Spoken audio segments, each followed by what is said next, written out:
Hi guys, welcome back to mini log day 2. So ಇವತ್ತು ನನಗಂತೂ ಭಾಳ ಖುಷಿ ಆಗೈತಿ ಬಿಕಾಸ್ ಒನ್ ಡೇ ಮಿನಿ ಲಾಗಿಂದ ಭಾಳ ಚಲೋ ಸಪೋರ್ಟ್ ಸಿಕ್ತು ನಂಗೆ. ಎಲ್ಲರೂ ಚಲೋ ಆಗೈತಿ ಅಂತ ಹೇಳಿದ್ರೆ ಭಾಳ ಖುಷಿ ಅನ್ನಿಸ್ತು. ಸೆಕೆಂಡ್ ಡೇ ಮತ್ತೆ ಟ್ರೈ ಮಾಡಿದೆ.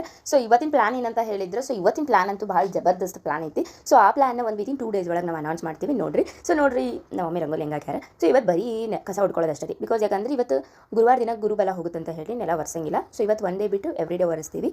ಸೊ ನೋಡ್ರಿ ಆಮೇಲಂತೂ ಫೈನಲಿ ಫ್ರೆಶ್ ಅಪ್ ಆಗಿ ರೆಡಿ ಆದಮೇಲಂತೂ ಇವತ್ತು ಜಲ್ದಿ ಸ್ವಲ್ಪ ಲಾಗಿನ್ ಜಲ್ದಿ ಆಗಬೇಕು ಬಿಕಾಸ್ ಸ್ವಲ್ಪ ಕೆಲಸ ಜಾಸ್ತಿ ಐತಿ ಬಿಕಾಸ್ ಮಂತ್ ಎಂಡ್ ಟೈಮ್ ಒಳಗೆ. ಸೊ ಏನೈತಿ ಅಂದ್ರೆ ನೆಕ್ಸ್ಟ್ ಇವತ್ತು ಗುರುವಾರ ಇದ್ದಿದ್ದ ದಿನ ಸೊ ರಾಯರಿಗೆ ತುಳಸಿ ಏರಿಸಿ ಸ್ವಲ್ಪ ದೀಪ ಹಚ್ಚಿ ದೇವ್ರಿಗೆ ನಮಸ್ಕಾರ ಮಾಡಬೇಕು. ಇವತ್ತಿನ ಪ್ಲ್ಯಾನ್ಸ್ ನಮ್ದು ಎಕ್ಸಿಕ್ಯೂಟ್ ಮಾಡಕತ್ತೀವಪ್ಪ. ಸೊ ನಮ್ಮ ಕೈ ಹಿಡಿ ಅಂತ 100% ದೇವ್ರ ಕೈ ಅಂತೂ ಹಿಡಿತಾನೆ. ಬಿಕಾಸ್ ನಮ್ದು ಲೈಫ್ ಒಳಗೆ ಈಗ ಎಂತೆಂಥ ಕಷ್ಟ ಬಂದ್ರೂ ದೇವ್ರ ಕೈ ಹಿಡಿದಾನೆ. ಬಿಕಾಸ್ ಎಲ್ಲ ಕಷ್ಟದಿಂದಲೂ ಪಾರು ಮಾಡಕತ್ತಾನೆ ಪ್ರೆಸೆಂಟ್. ಸೊ ಪಾರು ಮಾಡ್ತಾನೆ ಅನ್ನೋ ಒಂದು ನಂಬಿಕೆ ಭರವಸೆ ಅಂತೂ ಇದೆ. ಸೊ ಇವತ್ತಿನ ಪ್ಲ್ಯಾನ್ ನಮ್ಮದು ಅದಂತೂ ಭಾಳ ಚಲೋ ಐತಿ. ನಾನು ನಿಮ್ಗೆ ಅನೌನ್ಸ್ ಮಾಡ್ತೀನಿ, ಹೇಳ್ತೀನಿ. ಸೊ ನೋಡಿರಿ ಇದಾಗಿತ್ತು. ಸೊ ಹೂವೆಲ್ಲ ತೆಗ್ದಿಲ್ಲ ಬಿಕಾಸ್ ನಿನ್ನೆ ಹುಣ್ಣಿಮೆ ಇತ್ತಲ್ಲ. ಸೊ ಅದೇ ಹೂನ ಇಟ್ಟಿದ್ವಿ. ಸೊ ನೋಡಿರಿ ಧೂಪ ಎಲ್ಲ ಹಾಕಿ ಮನೆಗೆಲ್ಲ ಪ್ರತಿ ಪೂಜೆ ಎಲ್ಲ ಮುಗಿಸ್ಕೊಂಡು ಇವತ್ತು ಲಾಗೌಟ್ ಅಂತೂ ಅರೌಂಡ್ 8 o'clock ಆಯ್ತು. ಸೊ ಫುಲ್ ಟಯರ್ಡ್ ಆಗಿಬಿಟ್ಟಿದ್ದೆ ನಾನು. ಆಮೇಲೆ ಶಟ್ ಡೌನ್ ಟೈಮಿಂಗ್. ಸೊ ಇದಾಗಿತ್ತು ಇವತ್ತಿನ ಲಾಗ್. Thank you.